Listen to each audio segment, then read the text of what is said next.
Bismillahirrahmanirrahim. Assalamualaikum warahmatullahi wabarakatuh.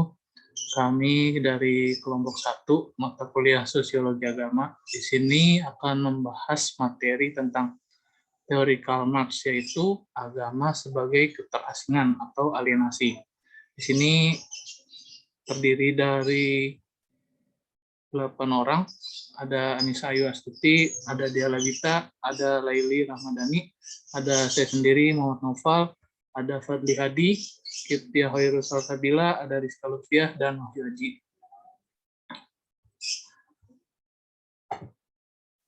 Yang pertama, di sini kita membahas hakikat agama menurut Karl Marx. Jadi ada 2 poin. Yang pertama, agama adalah vitamin untuk masyarakat yang tertindas, dan yang kedua, agama adalah candu bagi masyarakat.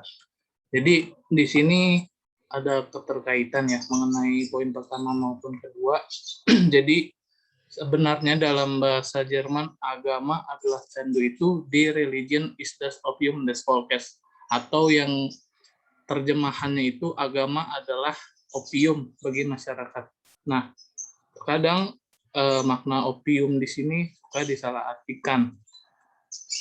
Jadi maksud opium di sini itu Marx menganggap agama itu opium, maksudnya agama itu sarana meringankan beban bagi manusia. Jadi agama itu sarana untuk meringankan beban bagi manusia, yaitu baik beban pikiran. Jadi di sini agama itu sebagai peringan beban pikiran.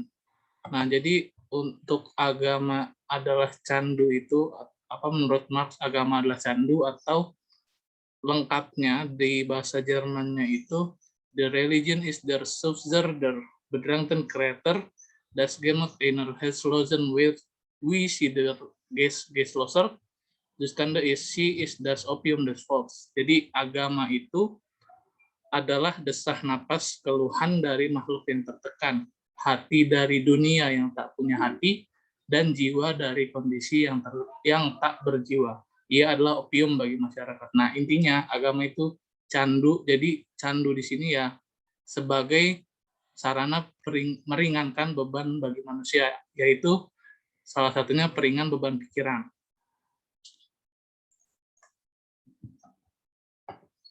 Selanjutnya akan dijelaskan oleh Kipti.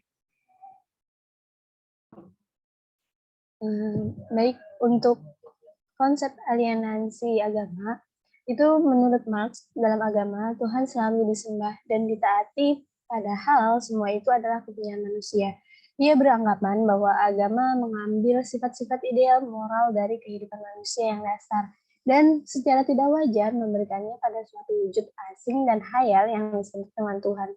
Marx itu merasa bahwa agama itu merampas kebaikan individu manusia dan memberikan kepada Tuhan.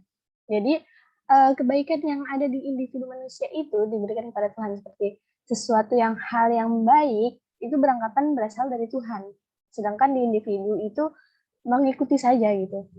Terus yang ketiga, Marx itu menyatakan bahwa agama adalah candu, seperti tadi dijelaskan oleh saudara Noval sebelumnya. Jadi di mana seseorang itu dapat berfantasi tentang kehidupan setelah kematian yang memproyeksikan kebahagiaan dengan menyebutkan akhirat. Marx ini tidak sepakat dengan kebahagiaan yang hanya dapat dirasakan di akhirat. Dan yang keempat, Marx juga menyatakan bahwa agama ini dipergunakan untuk memberi kesadaran palsu untuk menerima realitas apa adanya dan menganggapnya sebagai kebenaran sehingga tekan fortune. Jadi beberapa oknum atau beberapa manusia itu mengatasnamakan agama untuk suatu kepentingan atau kedudukan dengan membenarkan apa yang mereka lakukan. Selanjutnya.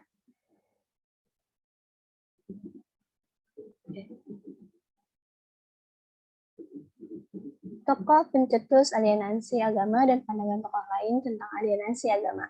Yang pertama, Karl Heinrich Marx. Seperti yang tadi disebutkan dari hakikat agama, konsep alienasi agamanya. Jadi Marx ini dilahirkan dari sebuah keluarga yang secara genealogis berasal dari kalangan elit agama Yahudi. Ayahnya itu putra dari seorang pendeta dan ibunya berdarah Belanda. juga dari anak seorang pendeta berkebangsaan Yahudi. Namun pada tahun 1824 ayahnya yang beragama Yahudi itu pindah ke dalam agama Kristen Protestan yang waktu itu mendominasi dalam pemerintahan di Prusia. Hal ini dimungkinkan supaya dapat diterima menjadi pegawai negeri, tepatnya notaris di negara kerajaan yang memang berhaluan Kristen Protestan. Meskipun di Trier itu mayoritas beragama Katolik. Lalu 8 tahun kemudian, ibunya pun ikut pindah ke dalam agama Katolik. Nah, karena inilah Marx itu sangat karena fenomena inilah sangat mempengaruhi sikap serta pandangan Marx terhadap agama. Jadi agama yang dijadikan kendaraan ekonomi dan politik sebagaimana dilakukan oleh ayahnya sendiri. Next. Oke, selanjutnya akan dijelaskan oleh Saudara Wahyu Haji. Oke, baik. Tokoh selanjutnya yaitu Friedrich Wilhelm Nietzsche yang lahir pada 15 Oktober 1844 dan wafat pada tanggal 25 Agustus 1900. Nah, Nietzsche ini adalah seorang filsuf Jerman dan seorang ahli ilmu filologi yang juga meneliti tentang teks-teks kuno. Selain filsuf, dia juga kritikus budaya dan penyair dan komposer. Nah, dia juga menulis beberapa teks kritis terhadap agama, moralitas, serta budaya kontemporer. Nah, selain itu juga menulis tentang filsafat dan ilmu pengetahuan, serta menampilkan kesukaannya terhadap metafora, ironi, dan pepatah. Selain itu, Nietzsche juga merupakan salah seorang tokoh yang pertama kali mencetuskan dari eksistensialisme modern yang ateistis. Selanjutnya, pemikiran yang terkenal dari Nietzsche ini adalah pemikiran mengenai nihilisme. Apa itu nihilisme? Nah, nihilisme ini merupakan bentuk kritik dari Nietzsche terhadap kebudayaan masyarakat modern. Nah, kebudayaan masyarakat modern yang serba positifis dan terukur. Selain itu, nihilisme itu dianggap dekat dengan postmodernis sebagai paham yang juga mengkritisi keadaan zaman modernis yang divonis tanpa makna dan tujuan. Nah, selanjutnya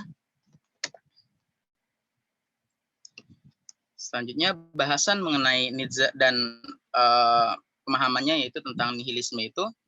Menurut Nietzsche, ketidakberakhiran bukanlah suatu penindasan. Jadi, ketidakberakhiran itu bukanlah suatu penindasan terhadap keberadaan, tetapi sebaliknya, yaitu persetujuan terhadapnya. Jadi pandangan nihilisme ini secara sosiologis dikontekstualisasikan pada kondisi masyarakat Eropa Kristiani yang terbelenggu oleh mitos tentang absolutisme dan kehidupan.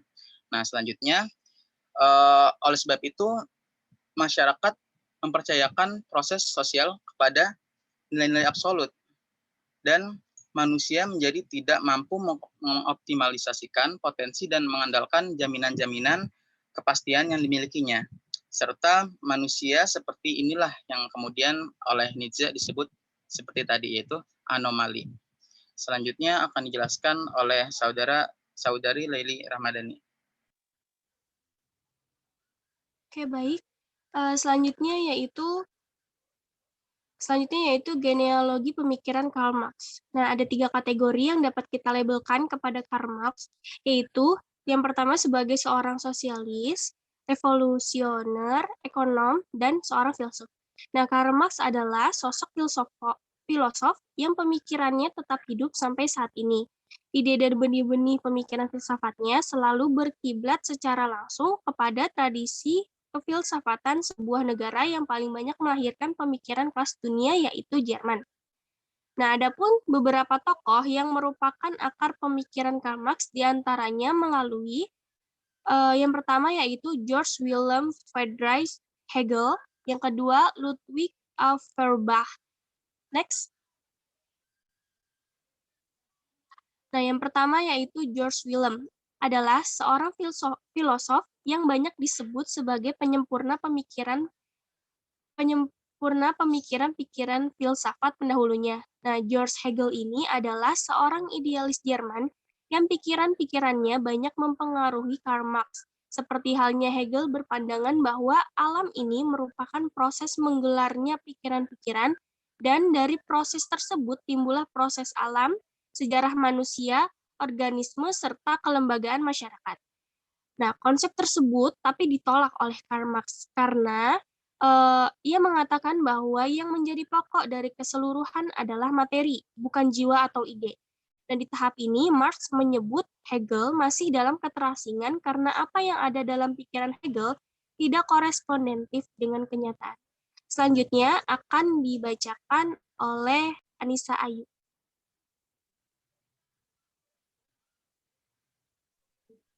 Oke, next. Yang kedua ada Ludwig Feuerbach. Pada masa mudanya ia menganggap filsafat Hegel dianggap sebagai puncak dari kok mati ya?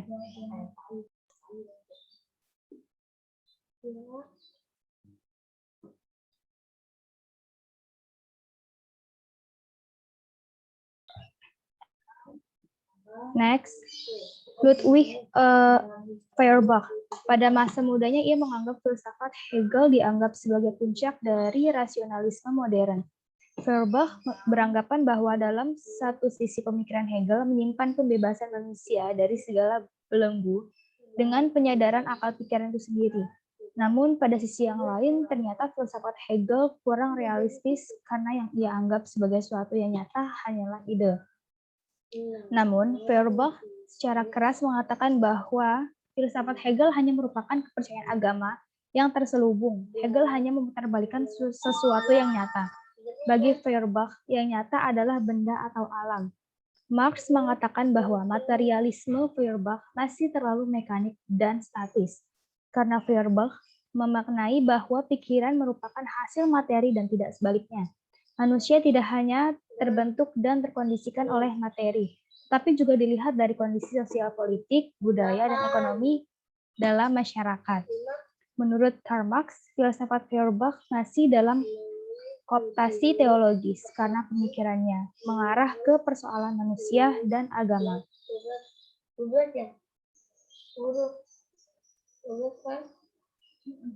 Next, alienasi menurut Karl Marx. Marx memaknai alienasi tersebut sebagai suatu proses yang mendistorsi hakikat manusia. Situasi alienasi adalah situasi yang mengantarkan manusia menjadi sekedar bayang-bayang yang tidak dapat menentukan diri sendiri, bahkan tidak memiliki otoritas keadaan hakikat dirinya sendiri. Marx adalah orang pertama yang memindahkan konsepsi alienasi dalam wacana teologis dan konsep alienasi antropologis filosofis atau metafisis Feuerbach menjadi konsepsi alienasi konkret dan praktis dari kritik agama menjadi kritik sosial politik. Selanjutnya, Saudari Cika.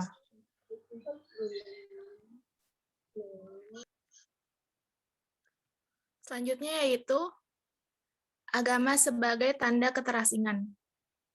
Karl Marx menjelaskan bahwa agama membawa dua hal yang tidak menghargai kemanusiaan manusia, yaitu yang pertama, Tuhan menentukan bahwa orang kaya dan miskin sudah ada aturan keilahiannya yang apabila ditaati akan mendapatkan surga. Dan yang kedua, bagi mereka yang mengalami penindasan, maka agama menawarkan diri untuk melarikan diri kepadanya. Next.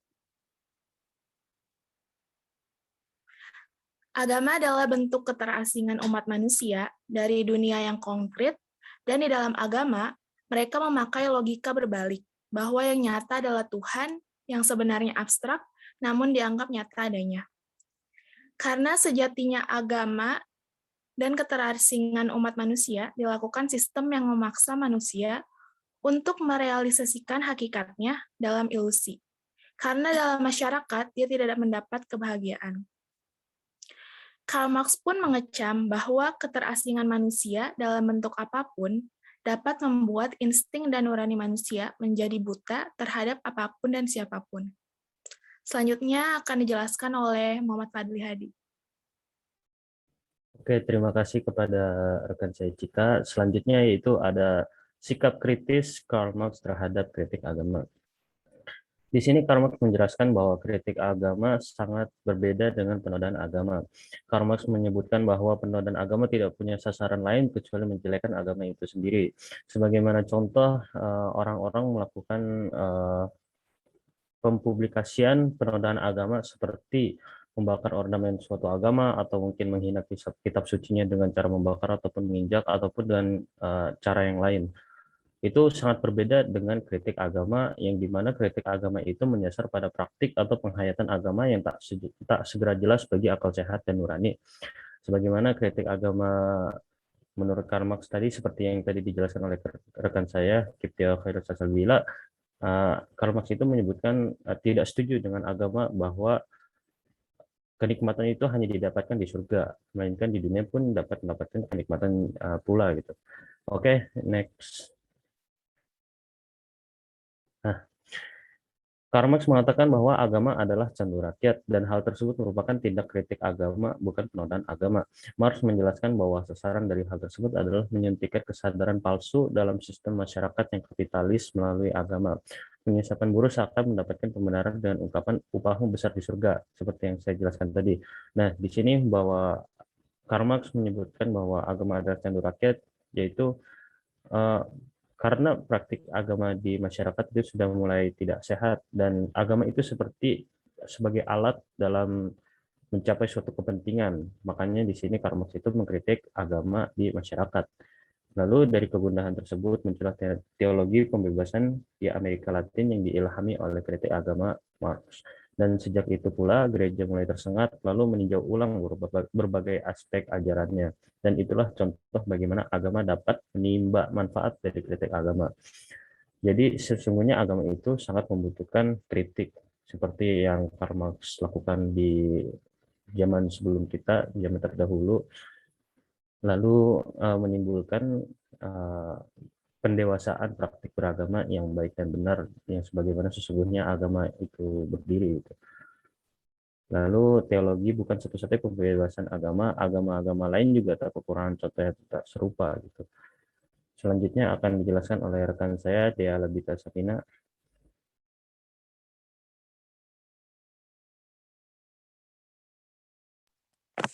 Baik, selanjutnya, mengapa sih kritik agama itu diperlukan?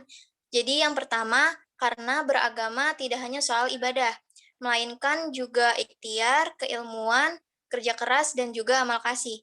Yang kedua, karena beragama tidak hanya memusingkan akhirat semata, tetapi juga kemaslahatan bersama. Dan yang ketiga, beragama juga merupakan kesediaan berbalik dari kemunafikan menuju kesejatian. Next. Belajar agama berarti menunda segala prasangka dan sikap tahu segalanya. Oleh karena itu, pemahaman dan penghayatan agama akan bergerak menuju taraf dewasa. Dengan kedewasaan itu, umat beragama akan siap menyumbangkan perannya dalam masyarakat demokratis. Menurut Jürgen Habermas, dalam esainya yang berjudul Religion in der Öffentlichkeit, setidaknya ada 3 syarat ya bagi umat beragama untuk dapat berperan positif dalam masyarakat demokratis.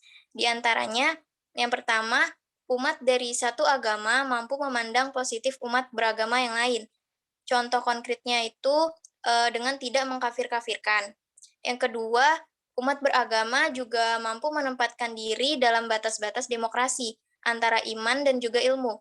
Contoh konkretnya adalah kesanggupan mengakui bahwa kisah penciptaan tak dimaksudkan sebagai kisah sejarah, sehingga tidak ada halangan untuk menerima teori evolusi.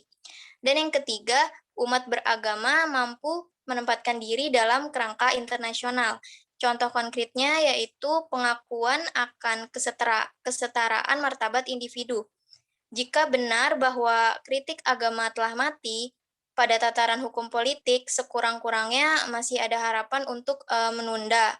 Mudah-mudahan juga untuk mencegah kematian itu pada tataran sosial budaya. Next. Ya, oke, mungkin cukup sekian dari kelompok 1 pemaparan mengenai teori Karl Marx, yakni agama sebagai keterasingan atau alienasi. Jika ada kekurangan, mohon dimaafkan. Assalamualaikum warahmatullahi wabarakatuh.